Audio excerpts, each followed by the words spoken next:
Olá, hoje estamos aqui com Wesley Radavelli, editor do Tribuna Online. Eu sou Eduardo Maia, colunista de política do jornal A Tribuna, e estamos com um convidado especialíssimo aqui, que é o desembargador-presidente do Tribunal Regional Eleitoral do Espírito Santo, desembargador Carlos Simões.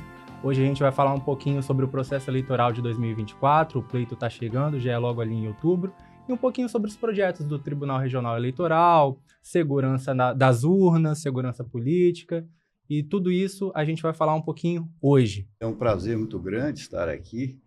É aquele projeto que eu iniciei quando tomei posse, de ir ao encontro dos anseios da sociedade, do eleitorado, né? E me dispus a fazer esse trabalho de divulgação, de orientação, né? Especialmente um trabalho preventivo.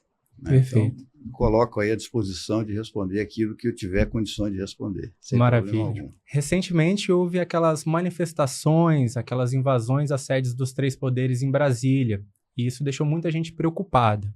E agora em outubro a gente tem um pleito eleitoral municipal. Como que o TRE tem se preparado na questão de segurança para garantir eleições seguras? Sim. Nós temos já... faz parte do nosso planejamento para as eleições uma reunião com os órgãos de segurança e de informações do Estado. Nós já fizemos essa primeira reunião. Ali nós reunimos o pessoal da ABIN, da Polícia Federal, da Secretaria de Segurança, da Polícia Militar e da Polícia Rodoviária Federal, quer dizer, todos os órgãos de segurança envolvidos, né, Polícia Civil, para que nós possamos traçar uma estratégia, e já existe um planejamento pela Secretaria de Segurança, pela Polícia Federal, pela ABIN, pela Polícia Rodoviária Federal, tudo isso interligado num núcleo que nós temos já formados, com nomes indicados por cada instituição, que é o NUCOI. É o Núcleo de Segurança, né, de combate à violência ou à corrupção eleitoral. Esse NUCOI ele fica sob a supervisão direta da presidência do Tribunal Regional Eleitoral, através da diretoria-geral. Então, nós já tivemos essa primeira reunião, dia 29, deveremos ter outra, desta feita, com esses mesmos integrantes dessas forças policiais e de informação, com o Ministério Público. Porque a minha ideia, quer dizer, a ideia do TRE é que nós possamos realmente fazer esse trabalho integrado, de interação, né? Hoje, essas eleições elas estão muito mais controladas, porque eu estava presente em Brasília quando houve a instalação do Comitê de Combate à Desinformação e de Defesa da Democracia, que nós temos duas frentes hoje de preocupações. Você falou do dia 8 de janeiro passado, que se lamenta que isso tenha ocorrido, que hoje nós temos esse comitê de ter a parte de defesa institucional, né, e a parte de defesa realmente física, de instalações físicas. Quer dizer, você ter policiamento de rua, você ter o trânsito livre, você garantir ao eleitor livre acesso à sua zona eleitoral. Então, tudo isso é um planejamento integrado que nós já temos em mente, já estamos ampliando, inclusive, em algumas ações, porque se trata de eleição municipal, que é muito pulverizada, é muito polarizada, né?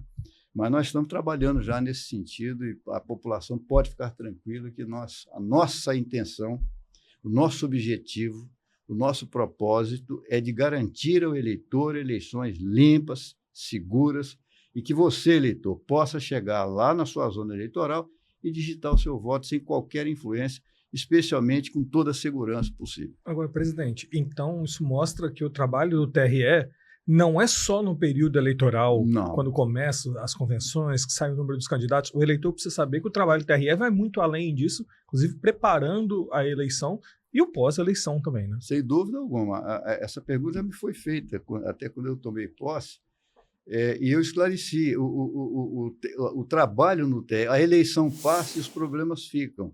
Os problemas que eu digo é o seguinte: são as ações de investigação judiciais eleitorais, as ações de impugnação de mandato eletivo, os processos que os partidos os candidatos, quer dizer, os adversários de um modo geral possam mover, isso tudo gera a possibilidade, a necessidade de uma ação, de um julgamento, quer dizer, o juiz julga, tem os recursos eleitorais.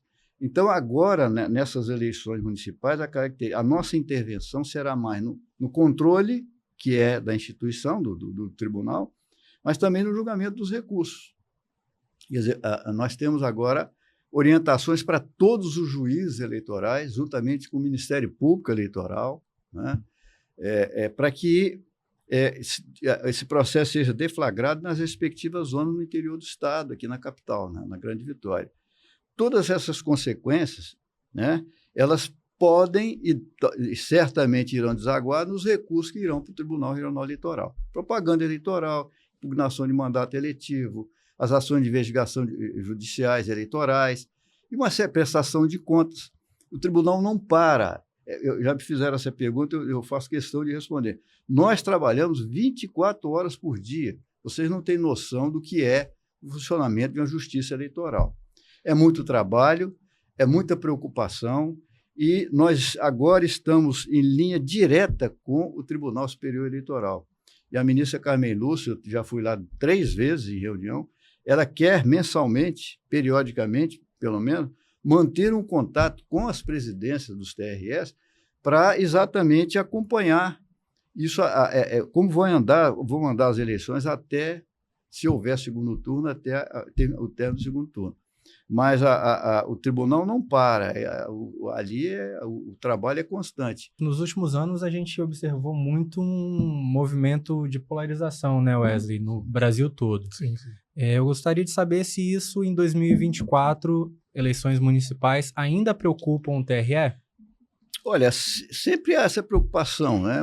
Eu acredito que a eleição municipal pode haver, em determinadas localidades, essa polarização, mas eu tenho a impressão que, com esse trabalho que vem sendo desenvolvido, essa pergunta, inclusive, foi feita para o presidente do TRE de São Paulo, eu assisti uma entrevista dele, e ele falou, não estou preocupado com isso, mas no final ele falou, mas eu estou, né? Não deixa de ser uma preocupação. Mas isso, eu tenho a impressão que com esse trabalho de nós irmos ao encontro dos partidos políticos, de eventuais candidatos, como vamos fazer agora na Serra, agora, quinta-feira, nós vamos lá na Serra. E eu vou pessoalmente, se eu não puder abrir o evento, eu faço fechamento.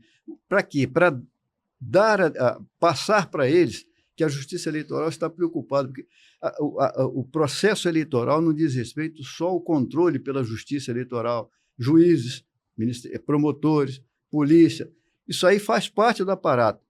A ideia nossa é passar que os partidos políticos se valorizem, que as pessoas possam deixar dessa polarização, como se fosse, eu vou chegar, farinha pouca, meu pirão primeiro. Inclusive, eu dei uma entrevista para um determinado órgão de imprensa que eu falei assim, não paguem para ver, porque o controle esse ano, o controle vai ser imediato, e a punição é rigorosa. Nós estamos preparados para isso. Mas isso aí não é o que nós queremos. O que nós queremos é que cada um se eduque, se informe e se conscientize de que o candidato é importante. O voto é o maior exercício de cidadania que nós podemos ter. Eu sou eleitor também. Por isso eu falo, não venda o seu voto, não venda o seu voto. Não conspurque a sua cidadania. Porque quando o cidadão faz isso é que gera a polarização. E eu sempre digo, só se combate a desinformação, só se combate a ignorância eleitoral com a boa informação, com a educação, fazendo com que aqueles que se aventuram a ser candidatos e os partidos políticos, junto conosco, nós possamos formar uma consciência de que essa polarização, essas contendas deletérias, isso não vai acrescentar nada à nossa democracia. Porque eu digo e repito, nós somos espelho da sociedade. Quer dizer, o juiz, o desembargador, o presidente, o vereador, especialmente, o prefeito, quer dizer, o político, de um modo geral, ele precisa resgatar essa credibilidade. E o eleitor também ter condições de, posteriormente, saber em quem depositou o seu voto e depois cobrar, em benefício do seu bairro, da sua rua, dos seus interesses, sempre pensando na coletividade, nunca pensando no interesse pessoal. Mas nesse ponto que o senhor colocou, presidente, existe o caso daquele candidato que está sob júdice, que ele há uma condenação prévia, que há uma situação, não está regular a sua situação jurídica da sua candidatura, Sim. mas ainda assim ele coloca o nome na disputa, o partido, por sua vez, acaba indicando também, e aí no decorrer da campanha acaba sendo impugnado, até chegar ao ponto dos votos serem zerados na urna. Mas o cidadão acaba perdendo Frustrado, o seu voto. né? Frustrado, porque ele votou em alguém que estava inelegível. Isso acontece, realmente. O que a justiça pode fazer para acelerar esse processo? Como você falou, vocês já sabem, trabalhem na conscientização dos partidos, mas como a justiça pode acelerar esse processo? Talvez julgar esses casos com mais rapidez, enfim. Veja bem, essa pergunta já me foi feita. A justiça eleitoral ela é reconhecida pela celeridade com que produz as suas decisões. Mas você tem que entender que, às vezes, numa eleição municipal, nosso estado é um estado pequeno, nós somos 78 municípios, 50 zonas eleitorais, né? Então, nós temos em todas as zonas juízes e promotores. Acontece um problema, vamos dizer, lá em Mucurici. Isso vai gerar uma investigação, ou a Polícia Civil, a Polícia Federal, a Polícia Civil trabalhando subsidiariamente em auxílio, onde a Polícia Federal não alcança, porque as eleições, embora municipais, são controladas por um órgão federal, que é o TRE, por isso a Polícia Federal. Então, isso vai gerar um inquérito. Esse inquérito vai ter que ser produzido prova, muitas vezes perícia, documento. Isso gera, e tem que observar o contraditório, devido processo. Isso depois vai gerar uma denúncia, ou uma ação, ou do Ministério Público, ou do candidato, ou do partido. Isso, o juiz vai ter que fazer a instrução desse processo ao lado das suas atividades normais. Tá certo? Então, ele vai proferir uma sentença no final. Dessa sentença virão os recursos para o TRE. O TRE vai julgar esses recursos, que pode ir para Brasília. Isso pode parar até no Supremo Tribunal Federal, eventualmente, se houver ofensa, eventualmente, à Constituição. Então, a gente não pode prever um período, infelizmente, de solução desses problemas, né? Normalmente, o subjúdice que você está dizendo, o sujeito ele se candidata agora, tem as convenções, ele coloca o seu nome lá, não tem processo, não tem nada, está zerado. Durante o processo eleitoral, ele vem a ser processado. Aí já é uma outra situação que ninguém pode prever. Diferentemente, talvez a sua pergunta se encaixaria naqueles casos em que o sujeito já está condenado, por exemplo, improbidade administrativa. Exatamente. Ele consegue uma liminar na justiça comum, ou onde for que possível, e se candidata, coloca o seu nome. De repente, esse indivíduo, eu tenho casos práticos disso aí, ele tem uma densidade eleitoral muito grande em determinada. Esse indivíduo aí, esse candidato, é um potencial eleito. E esse sujeito vem a ser eleito. Ele tem que saber, o partido tem que saber, por isso que a gente precisa esclarecer a população. Esse é o trabalho que a gente está fazendo. Quando você não quer dizer que há o princípio da presunção da inocência constitucional. Ninguém pode ser considerado condenado sem o trânsito julgado de uma sentença, seja lá ela que for. Então, esse indivíduo que foi condenado por improbidade administrativa, que teve os seus direitos políticos cassados por 4, 5, 8 anos, por exemplo, esse processo está em grau de recurso, está lá em Brasília, ou está no tribunal, né? E os recursos hoje, felizmente, eles têm sido julgados com mais rapidez do que antes, porque o processo hoje é eletrônico. Todo ele é eletrônico, então é muito mais rápido de você julgar. Ele, quando entrar no processo eleitoral, ele vai saber, ele sabe, o advogado dele sabe, que aquilo ali é transitório, que ele pode ter uma sentença, um acordo, uma decisão do TRE, do TSE ou do Supremo Tribunal favorável ou não. Agora, você está me perguntando com relação ao eleitor. Infelizmente, os partidos políticos é que deveriam tomar essa providência. Quer dizer, eu não vou colocar um candidato que ele pode ter boa densidade eleitoral, mas que vai me trazer um problema no futuro. É a mesma coisa a cota de gênero. Nós julgamos agora algumas, foi para Brasília. Nós já estamos no limiar de uma outra eleição e eu tive que mandar, o TSE confirmou a cassação de 3 vereadores em Ibatiba, 2 em Vila Velha. E Cariacica. Cariacica também. Tem mais processo em andamento. Mas isso não é assim, porque o processo é dialético. Ele é burocrático e é dialético, e tem que ser assim, porque ninguém pode ser condenado porque eu acho que você é culpado. Tem que ter prova. E isso é difícil muitas vezes. Você carece de uma documentação, você carece de uma perícia, ouvir pessoas, alguém arrola um outro lá, não sei aonde, para pedir uma carta precatória. Isso tudo demora. Infelizmente, é assim, mas felizmente existe. Porque se não existisse, o que seria também no futuro? Quer dizer, é um risco que se corre. Por isso que eu digo, o tempo de eu vou ganhar de qualquer maneira, eu vou passar por cima, eu vou levar vantagem, esse tempo, felizmente, está acabando. Nós não vamos acabar da noite para o dia. Isso é um ledo engano, a gente sabe mesmo disso.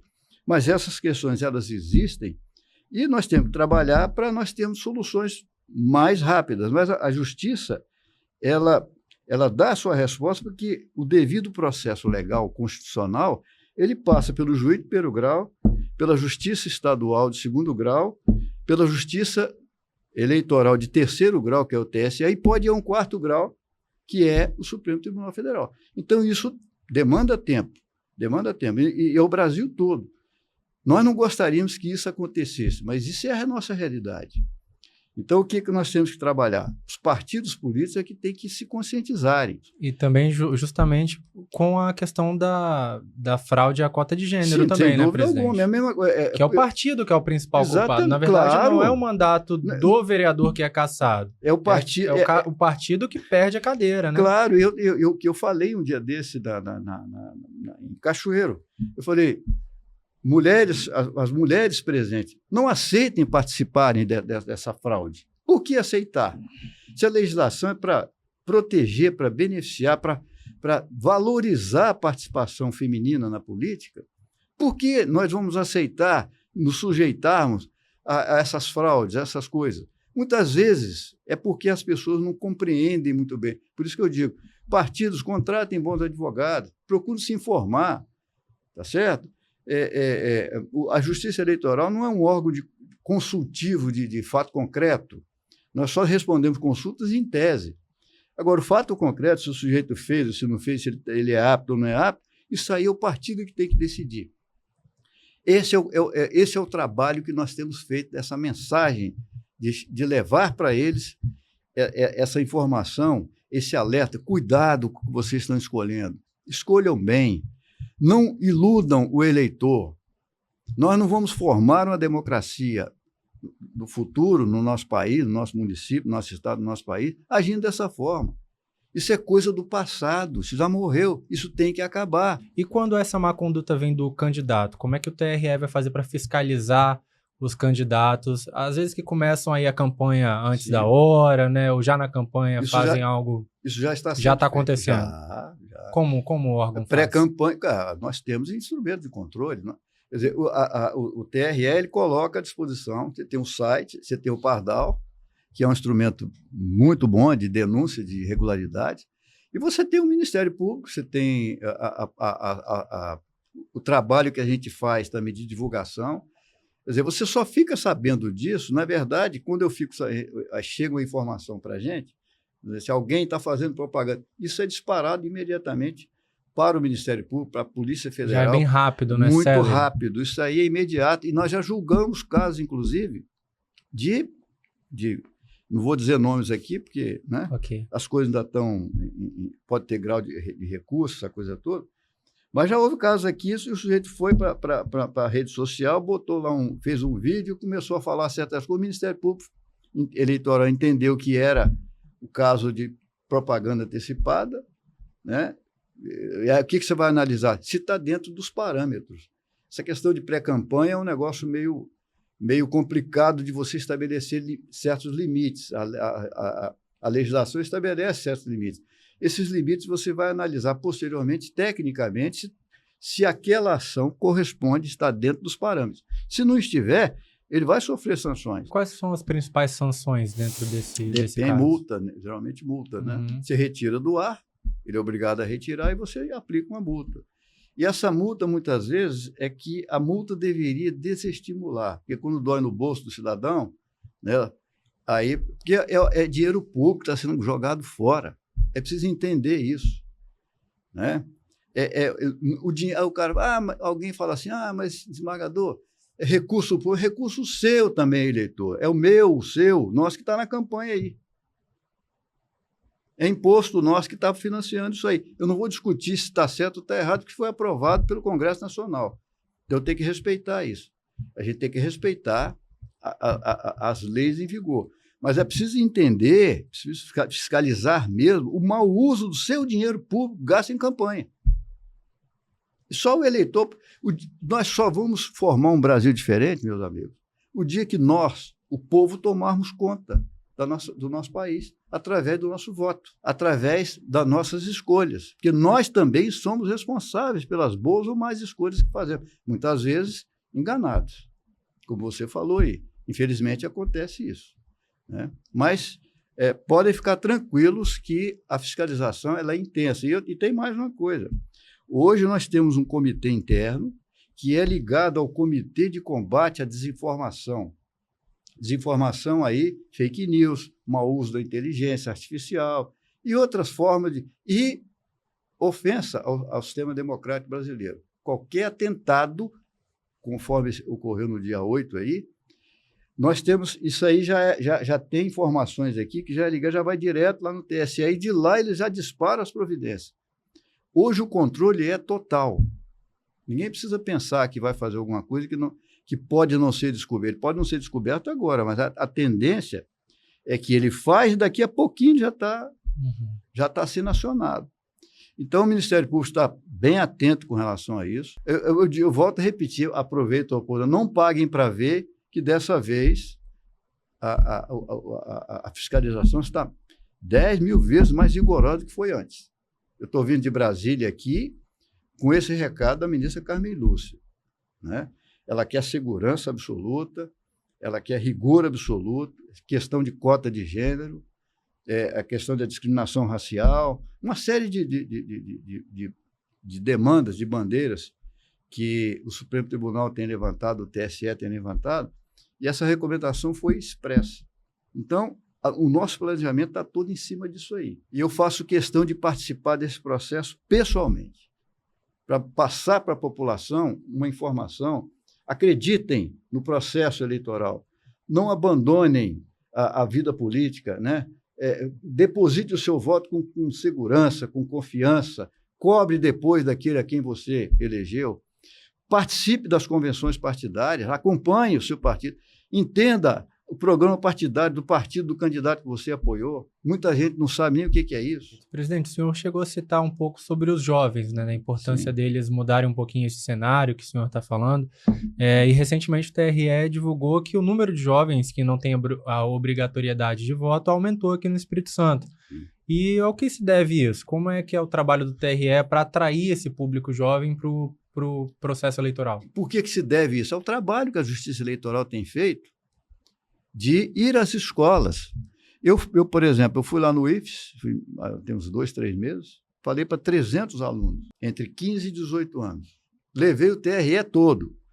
Eu, presidente, o vice-presidente, o diretor-geral, o Gustavo estava lá, nosso assessor de comunicação, pessoal da urna eletrônica falando sobre segurança da urna. Levei as urnas para mostrar para ele, desmistificar essas conversas que não constroem nada, que só tem fraude, que aquilo ali é a burla. Ninguém conhece como é que as coisas funcionam. E o nosso sistema é o sistema mais seguro do mundo. Ninguém ainda provou a possibilidade de que houve uma fraude. Cadê a fraude? Onde é que está provado isso? Claro que a fraude, alguém fala assim, mas há possibilidade de fraude. Em tudo há possibilidade de fraude. Por isso é que existe o Código Penal, por isso é que existe o processo penal, por isso existe o juiz, o promotor, a polícia, para apurar crimes. Isso acontece no dia a dia, no bar, quando você vai pagar uma conta, o sujeito vai lá e frauda. Mas é preciso ter prova. Claro, né, é preciso ter prova. E a todos esses é garantido o devido processo legal eleitoral. Advogado, ampla defesa, produção de provas, recursos cabíveis. Agora, lá na frente, naquela pergunta inicial, mesmo que demore um pouco, se provado que aquele indivíduo realmente violou a legislação, ele vai perder o mandato dele, vai frustrar o eleitor. Então, o trabalho com o jovem hoje, ele tem essa importância. E o que eu perguntei? Quantos aqui são inscritos eleitores? Meia dúzia lá levantou a mão, e aquilo me preocupou. Então, eu disse ao nosso diretor-geral e ao doutor Renan, nós precisamos voltar aqui, trazer a estrutura do cartório eleitoral e chamarmos esses jovens para isso. E foi um sucesso. Você tinha 5 ali naquele momento, de repente você tem 100 inscritos. Eu vou voltar a repetir o que eu disse aqui, só se combate a desinformação com boa informação e com educação. Educação eleitoral, né? Da legislação, é isso aí. É assim que eu penso e também eu poderia falar sobre o juiz de garantias. Isso, né? Vamos emendar nessa pergunta agora, inclusive. Tem se falado muito pelo país todo a questão dos juízes das garantias, e é a primeira vez que o Espírito Santo vai ter essa ferramenta, presidente, agora nessas eleições. Como é que vai funcionar? O juiz de garantias, isso surgiu desses últimos debates, essas coisas, esses acontecimentos todos que aconteceram no país, que eu não quero entrar aqui para não desvirtuar, não ser mal interpretado, inclusive. Entenderam que o mesmo juiz que recebe os autos do inquérito, né, ele não está apto a receber uma denúncia, decretar uma prisão preventiva, especialmente porque ele pode sofrer influência política, de força política, essa coisa toda. Então, criaram a figura do juiz de garantia. O que é o juiz de garantia? Você tem o juiz da vara ou da unidade judiciária. Estou falando da justiça comum. Juiz criminal. Quando houver esse inquérito, você vai ter um juiz ao lado dele, que é o juiz de garantia. Até a denúncia, ele vai atuar. Ele que vai determinar medidas cautelares, decretar prisão, busca apreensão, fazer a instrução. Quando o promotor oferecer a denúncia, aí passa para o juiz natural, que é o juiz da vara para a qual o inquérito, ou melhor dizendo, a ação penal foi distribuída. Não é diferente na justiça eleitoral. Claro que o volume de problemas criminais na justiça comum é muito maior do que na justiça eleitoral. Uhum. Nós temos um universo bem reduzido, mas vai funcionar da mesma forma. Então, o CNJ e o TSE nos exigiram que nós criássemos. Não sei se vocês já tiveram essa cópia da resolução, se não tiver, eu deixo aqui com vocês depois. Nós criamos núcleos, né? É fácil de fácil compreensão. A resolução é autoexplicativa. Nós temos um núcleo, aqui em Vitória, por exemplo, nós temos 2 zonas eleitorais. Começa pela menor, a primeira, o juiz de garantia, né? Então, o problema que der na segunda zona eleitoral, algum crime eleitoral, esse juiz eleitoral aqui, quem vai atuar até a denúncia é o juiz de garantia, que é o juiz da primeira, e vice-versa. Uhum. Onde tiver 4, eles vão se alternando de acordo com a ordem decrescente. Depois vocês podem ler aqui as infrações de menor potencial ofensivo, nem os processos criminais de competência originária do Tribunal Eleitoral não se aplicam ao juiz de garantia. Então, isso aqui está bem explicado. Existe também, vão ter que fazer o Ministério Público, promotor também de garantia, porque eu não sei como é que eles vão fazer lá, porque isso é problema do Ministério Público. Mas, da nossa parte, isso foi feito atendendo à determinação expressa do Tribunal Superior Eleitoral. Ou seja, uma medida para garantir ainda mais independência na hora de que um problema aconteça, né? Então, por exemplo, você tem um problema, vamos dizer assim, numa zona, não vou citar nome, não, Okay. Uma zona eleitoral X. O juiz Y, ele passa a ser o juiz de garantia e alguma audiência de custódia, tomada de depoimento, pode ser feita eventualmente até por videoconferência. Que também não se compreende como é que você tem a ferramenta hoje de fazer as coisas pela internet, né, online, você não usar essa ferramenta. Isso é muito usado. Claro. Hoje mesmo, nós vamos ter a sessão do TRE online. Uhum. Né? Então, todos comparecem, isso facilita para os advogados. Tem as sessões híbridas, né?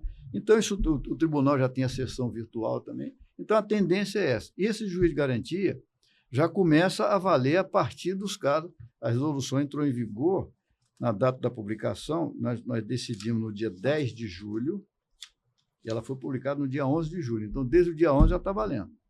Os juízes já têm ciência. Eu formei um grupo de debate de juízes eleitorais, do qual eu faço parte também, tá certo? Então, não é assim, vamos dizer assim, eu não só reino, não, eu governo também, eu participo das discussões. Né? Primeiro, porque eu gosto, segundo, porque é minha obrigação, e segundo, porque a minha vida toda eu fui juiz eleitoral como juiz de primeiro grau durante 23 anos, e depois dos meus anos todos, eu fui juiz do TRE, 2 mandatos, né, escolhido pelo tribunal, e depois eu fui suplente, desembargador, vice-presidente e corregedor. Participei das eleições de 2020, que foi aquela tragédia da pandemia, que ali é que nós aprendemos a usar essas ferramentas da internet, virtuais, né? Ali que nós começamos a entender o que era fake news, né? Agora, além da fake news, vem o mau uso da inteligência artificial. Às vezes eu fico muito preocupado, às vezes entristecido, como nós temos que ter instrumento de combater coisa errada. Não é privilégio nosso, o mundo todo está assim. Por isso que é um trabalho de fôlego, esse trabalho de conscientização, de educação, trabalho preventivo. E de formiguinha, né? Eu aposto nisso. Sim. Quer dizer, você não vai acabar. Eu até falo num debate agora, um encontro que nós tivemos eu estava comentando com o superintendente da Polícia Federal, falei, doutor, claro que a gente não vai acabar, mas nós podemos minimizar.